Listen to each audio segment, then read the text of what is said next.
A partir de agora, programa Conhecendo o Espiritismo. Apresentação: Evelyn Freire.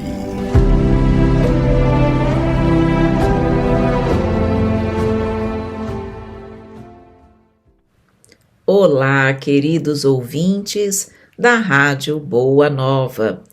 Sou Evelyn Freire e estamos juntos com o programa Conhecendo o Espiritismo, um programa semanal de perguntas e respostas espíritas, feito com a sua participação. O programa vai ao ar toda terça-feira, às 13h30, na Rádio Boa Nova, mas está disponível também no canal do Conhecendo o Espiritismo, no YouTube e no Spotify. Em nosso programa, se você tiver dúvidas, pode enviá-las para o WhatsApp da Rádio Boa Nova, DDD 11 99643 3827, dizendo que a pergunta é para o programa Conhecendo o Espiritismo com Evelyn Freire. Hoje vamos conversar sobre o sofrimento dos animais, riqueza e pobreza e fertilização in vitro. E a nossa primeira pergunta é por que os animais sofrem? Inicialmente, precisamos ter em mente que a Terra é um planeta escola, um planeta de expiações e de provas, de modo que todos os seus habitantes aqui reencarnam para terem a chance de aprender, crescer e evoluir. E durante este processo, naturalmente, o ensino é também transmitido através da dor, que agrega inúmeras experiências. No caso dos animais, o sofrimento é inerente ao seu processo evolutivo, no que são desenvolvidos o instinto, a aprendizagem e o crescimento da alma. Assim, por meio das diversas experiências anteriores de dor, nesta ou em existências passadas, o animal adquire o instinto do medo e do perigo, um instinto de conservação que fica gravado na sua alma em evolução. No livro Ação e Reação, o espírito André Luiz ensina a ver a dor e expiação que ocorre quando o homem encontra-se novamente diante de situações mal resolvidas, com a oportunidade de fazer escolhas melhores e progredir.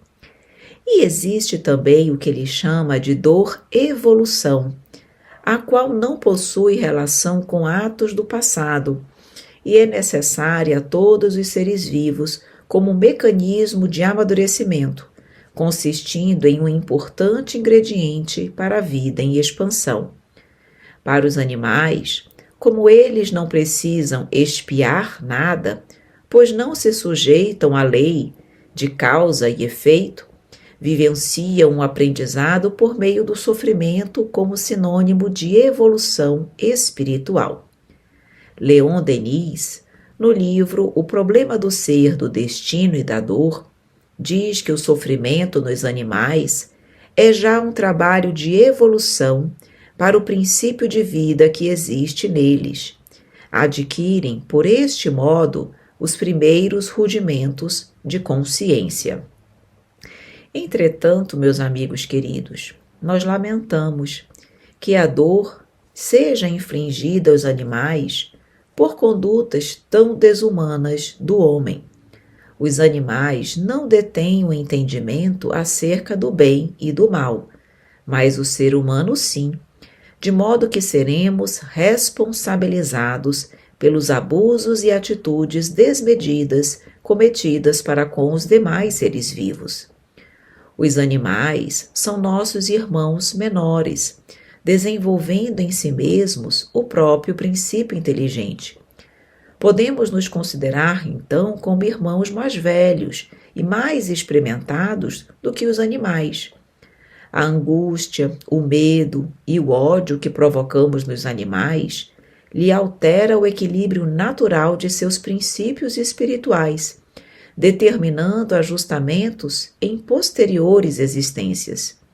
Por isso, a responsabilidade maior recairá sobre nós mesmos, que não soubemos guiar os animais no caminho do amor e do progresso, segundo a vontade de Deus. Portanto, os animais adoecem e passam por vários sofrimentos, não para resgatarem débitos pretéritos, mas para expandirem suas consciências e adquirirem um maior conhecimento evolutivo. Que sejamos todos humanos, fraternos e compassivos com os animais. Vamos agora, meus amigos queridos, para a nossa próxima pergunta, que é por que as provas da riqueza e da pobreza? Riqueza e pobreza são duas faces de uma mesma moeda, provas pelas quais o espírito necessita passar, visando o seu progresso. Concede Deus a prova da riqueza a uns e a da pobreza a outros, de modo que o homem possa experimentar os diferentes desafios de cada situação. E estas provas, elas são com frequência escolhidas pelo próprio espírito, que não raro acabam sucumbindo, não havendo, portanto, privilégio na ordem divina. A depender das necessidades evolutivas de cada um, ora se estagia pela riqueza, ora pela pobreza, e conquanto muitos considerem nascer na opulência um privilégio, assim não é. Porquanto, se fosse verdade, todos os ricos seriam felizes e todos os pobres infelizes, que é uma situação bem diferente do que nós observamos. Há ricos felizes e infelizes, como há pobres na mesma condição. A prova da riqueza material é uma das mais delicadas. O rico tem mais tentações, mas também mais meios de fazer o bem. Todavia, é exatamente o que nem sempre ele faz. Torna-se egoísta, orgulhoso e insaciável. Suas necessidades aumentam com a riqueza e ele acredita nunca ter o suficiente. A riqueza e o poder, em sua grande maioria, acabam por desenvolver nossas paixões inferiores, ligando-nos à matéria e nos distanciando da vida espiritual. Todavia, ao rico não está fechada as portas do mundo espiritual. E, embora não seja uma tarefa simples, é plenamente possível ao homem rico vencer a provação da riqueza, desde que ele se empenhe para superar as suas limitações. No caso da prova da riqueza, precisamos então trabalhar a generosidade. E não significa com isso que nós temos que dar tudo o que temos aos pobres e vagarmos pela miséria, até porque deixarmos de beneficiar pessoas para nos tornarmos um peso para a sociedade também não tem mérito algum. A busca deve ser sempre o equilíbrio. O ser humano abastado pode utilizar seus recursos de forma inteligente, promovendo o progresso e fazendo com que os seus bens sejam motivos de evolução para outros espíritos. A riqueza é, na verdade, um empréstimo de Deus, ao qual terá o indivíduo que prestar contas no fim de sua existência física, especialmente no que concerne ao uso que haja realizado em benefício da coletividade. Por outro lado, se a prova da riqueza inclina o homem às más tendências, não sendo, portanto, uma prova fácil, a da miséria também não é, pois traz a lamentação contra Deus. A pobreza pode provocar a rebeldia ou a revolta contra o Pai, atribuindo à divindade a causa de seus males, sendo mesmo comum observações como, por exemplo, qual a razão de determinada pessoa ter nascido em um lar abastado, com facilidades, enquanto eu passo por inúmeras limitações? A resposta encontra-se na própria codificação espírita, Quando nos diz a espiritualidade, ser, ocorrer isso para experimentar cada um de nós de maneiras diversas, tendo cada espírito na Terra o aprendizado necessário à própria evolução. Além disso, é dado ao que nasce na pobreza aprender o valor do trabalho árduo, resistindo às tentações do ganho fácil, descobrindo os valores reais do espírito e da solidariedade. Questão interessante refere-se também à chamada inversão de valores, ou seja, quem não souber trabalhar adequadamente os bens materiais poderá nascer, em uma próxima existência, em uma condição de pobreza.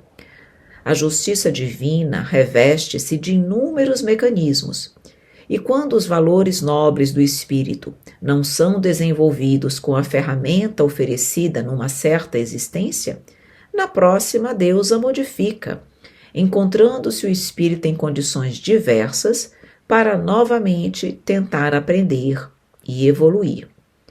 Assim, vemos a possibilidade da inversão dos papéis sociais, fazendo com que o indivíduo valorize as chances concedidas, pois tudo o que não for bem utilizado em uma reencarnação poderá ser perdido na outra, levando o homem à indispensável reflexão.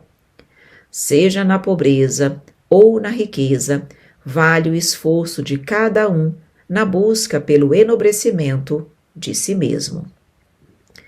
E agora, meus queridos amigos, nós trazemos a nossa última perguntinha de hoje. Como a fertilização in vitro é vista pelo Espiritismo? Objetivando uma abordagem mais completa do assunto, 3 questões serão levantadas. Primeira, qual a visão do Espiritismo sobre a fertilização in vitro? Segunda, há participação da espiritualidade no processo? 3. Há espírito vinculado ao embrião antes de ser transferido ao útero materno e também nos congelados? Acerca do primeiro questionamento, podemos considerar como uma bênção que a espiritualidade trouxe para aqueles que não conseguem engravidar pelos métodos naturais, de modo a poderem recorrer à ciência para receberem aqueles espíritos que muitas vezes já concordaram em reencarnar como filhos. Nada na criação é sem sentido ou por acaso. Portanto, Deus não daria ao homem a capacidade de efetuar determinados procedimentos científicos se eles não fossem para o bem da humanidade. E quanto ao segundo aspecto, a participação da espiritualidade no desenvolvimento do embrião formado em laboratório, a resposta é positiva, havendo engenheiros espirituais especializados na anatomia humana e na genética, cientistas e médicos que participam de todo o processo. No livro Transição Planetária, no capítulo Programações Reencarnacionistas, a equipe de trabalhadores do plano espiritual visita alguns casais que haviam se comprometido em receberem irmãos de Alcione, que era um outro orbe mais evoluído que a Terra.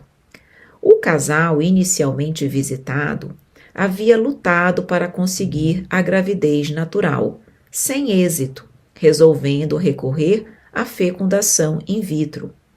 No dia anterior à primeira tentativa de coleta de óvulos e de espermatozoide, a equipe de geneticistas da espiritualidade iniciou a terapia auxiliar preparatória em favor dos futuros genitores, aplicando recursos bioenergéticos nos corpos adormecidos do casal, para facilitar a produção de espermatozoides saudáveis e de óvulos que permitissem a fecundação exitosa.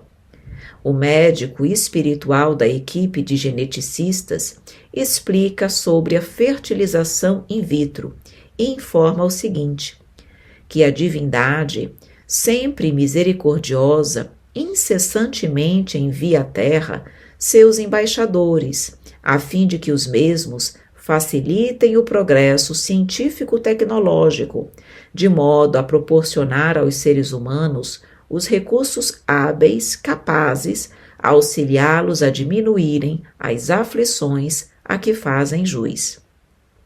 Com isso, amigos, ele explica então todo o processo de fecundação e informa que após a presença dos pré-embriões, quando ocorre a divisão em 2, 4 e 8 células, é feita a transferência dos embriões para o útero materno e que nesta fase os perispíritos dos espíritos reencarnantes já estão acoplados e que, por vibração especial, elegerão então os espermatozoides que poderão oferecer-lhes alguns dos fatores necessários para as tarefas às quais estão destinados na existência física.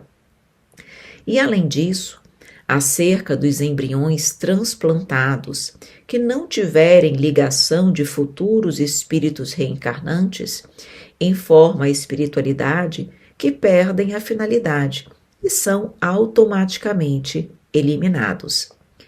E referente ao fato de haver ou não espírito vinculado ao embrião a ser transferido ao útero materno, pelas informações constantes do livro Transição Planetária, vemos existir esta possibilidade, sendo exatamente o acontecido no exemplo acima colocado. E no Livro dos Espíritos, na questão 344, informam que a união da alma ao corpo inicia na concepção, mas que somente se completa por ocasião do nascimento, de modo que ao ocorrer junção do óvulo com o espermatozoide, seja no método natural ou artificial, acontece a concepção e a ligação, via de regra, de um espírito, verificando ser possível haver um espírito vinculado ao embrião antes mesmo de sua implantação no útero, no caso da implantação no útero da mãe. Todavia, sobre esse assunto ainda não há um certo consenso no meio espírita. Existem situações nas quais a concepção gera um embrião sem vínculo com o espírito, os chamados natimortos, explanados pela espiritualidade como sendo corpos que nunca nenhum espírito esteve destinado, podendo a vida orgânica animar um corpo sem alma. E acerca da possibilidade de haver espíritos vinculados aos embriões congelados, conquanto não haja informações presentes na codificação, trazemos aqui interessantes reflexões constantes da obra Genética Além da Biologia, de Eurípides Kuhl. O autor elucida que um embrião manipulado em laboratório pode ter duas destinações: ser usado em reproduções por meio da fertilização assistida, no caso de casais inférteis, ou serem destinados a pesquisas laboratoriais, como no estudo de produção de células-tronco com fins terapêuticos. Segundo ele, caso admitamos a existência de um espírito vinculado ao embrião congelado, seja para futura reencarnação ou pesquisa, pode-se aventar algumas hipóteses a justificarem a manutenção do espírito naquela condição, todas desconfortáveis e, sem dúvida, causadoras de sofrimentos. A primeira situação seria de um espírito voluntário, oferecendo-se para auxiliar no desenvolvimento da ciência humana, por ser ele, de alguma forma, devedor em vidas pretéritas, sendo nesta condição obrigado ao mutismo e às reflexões oportunas para o seu reajustamento futuro com a lei de Deus, sendo-lhe tal resolução benéfica. Uma segunda hipótese trazida é a de um espírito semi-morto, que seria aquele a padecer de um sono mais profundo, como mencionado no livro Nosso Lar pelo espírito André Luiz, mediante a psicografia de Francisco Cândido Xavier. Um terceiro caso, conforme designação do autor Eurípedes, como a de um paralítico, no caso de espíritos que optaram pela rigidez ao entendimento, negando-se ao contato da fé por indiferença criminosa aos desígnios do Criador, os quais ficam como um feto da espiritualidade, situação mencionada também pelo espírito André Luiz, mas agora no livro Os Mensageiros. Uma quarta hipótese considerada é a de espíritos ovoides, mergulhados no mal e que passaram pela chamada segunda morte, tornando-se hóspedes de outros espíritos, situações bem lembradas no livro Libertação, no capítulo intitulado Observações e Novidades. Eurípedes acredita que a transferência de alguns espíritos nessas condições representa para os embriões ora congelados uma espécie de preparação para a futura reencarnação com chances mais elevadas de sucesso, consistindo o quase sono em um preparo para a gestação semelhante ao intervalo entre a concepção e o nascimento. A quinta e última possibilidade aventada seria de um espírito que durante suas existências adquiriu inúmeros inimigos devido a seu grande poder ou a procedimentos cruéis, podendo ter sido a causa de inúmeras vítimas desejosas de vingança. Sendo colocado no embrião congelado, terá um abrigo, um esconderijo, de modo que quanto mais tempo se mantiver nesta condição, maior a possibilidade de evolução por parte dos seus adversários, facilitando o abandono da ideia de revide. Além disso, podem suas vítimas reencarnarem neste período, trazendo-lhe uma trégua temporária, maravilhosa bênção da misericórdia divina. As entidades oriundas de Alcíone estão encarnando na Terra com a missão de mudarem os velhos paradigmas humanos e proporcionarem nova ordem social às nações. Não apresentam os vícios humanos nem os compromissos negativos com o planeta, decorrentes de karmas anteriores. Assim, os mapas reencarnatórios estabelecem para esses espíritos organismos saudáveis, sujeitos apenas aos fenômenos normais de desgaste de energia, assim como as ocorrências de enfermidades menos graves, de forma que todo o tempo de que disponham sejam dedicado ao labor edificante da fraternidade. E com isso, meus amores, chegamos ao fim do nosso programa de hoje. Na próxima semana, veremos o tema Dificuldades da Vida, Métodos Contraceptivos e Doação de Órgãos. Caso tenha dúvidas, envie-as para o WhatsApp da Rádio Boa Nova, DDD 11 99643 3827, dizendo que a pergunta é para o programa Conhecendo o Espiritismo com Evelyn Freire. Um grande beijo, um grande abraço e até a próxima semana, com a permissão de Deus.